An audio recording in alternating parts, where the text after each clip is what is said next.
AP CM Nara Chandrababu Naidu 75 ఏళ్ల వయసులో కూడా ఫిట్గా ఉత్సాహంగా ఉండటానికి కారణం ఆయన ఖచ్చితంగా పాటిస్తున్న డైట్ రూల్ అని చెప్పవచ్చు. చంద్రబాబు ఎక్కువగా చిరుధాన్యాలు, ఆకుకూరలు, ప్రోటీన్ ఎక్కువగా ఉండే ఆహారాలు తీసుకుంటారట. ఉదయం టిఫిన్లో జొన్న idli, oats upma, 2 egg whites తీసుకుంటారట. మధ్యాహ్నం, రాత్రి భోజనంలో రాగి లేదా జొన్న రొట్టెలు, కూరగాయలు, ఆకుకూరలు, పప్పు, పెరుగు తప్పనిసరిగా చేర్చుకుంటారని తెలిసింది.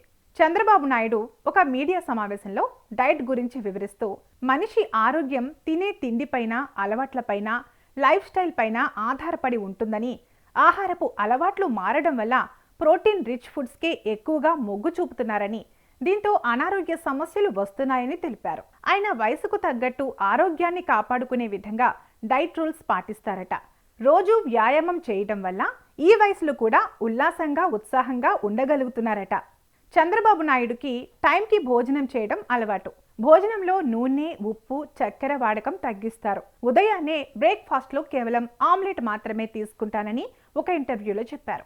రాత్రి వేళ పాలు తాగి పడుకుంటానని, ఒకవేళ ఆకలి ఎక్కువగా ఉంటే నిద్రించే ముందు ఒక ఫ్రూట్ తీసుకుంటానని, ఇదే తన హెల్త్ సీక్రెట్ అని ఒక సమావేశంలో తెలియజేశారు నారా చంద్రబాబు నాయుడు.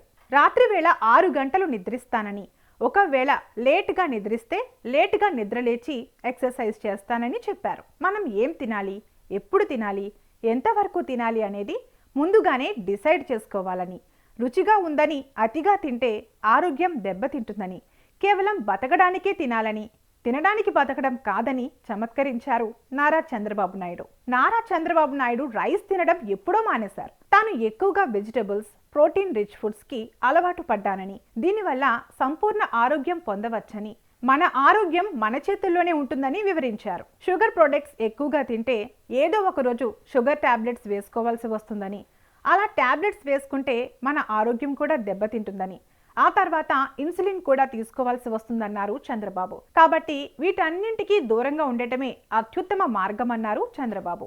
ఇక నుంచైనా మనం సరైన టైంకి సరైన పోషకాహారం తీసుకుంటూ మన ఆరోగ్యాన్ని కాపాడుకునే ప్రయత్నం చేద్దాం. అందమైన జీవితానికి బాటలు వేసుకుందాం.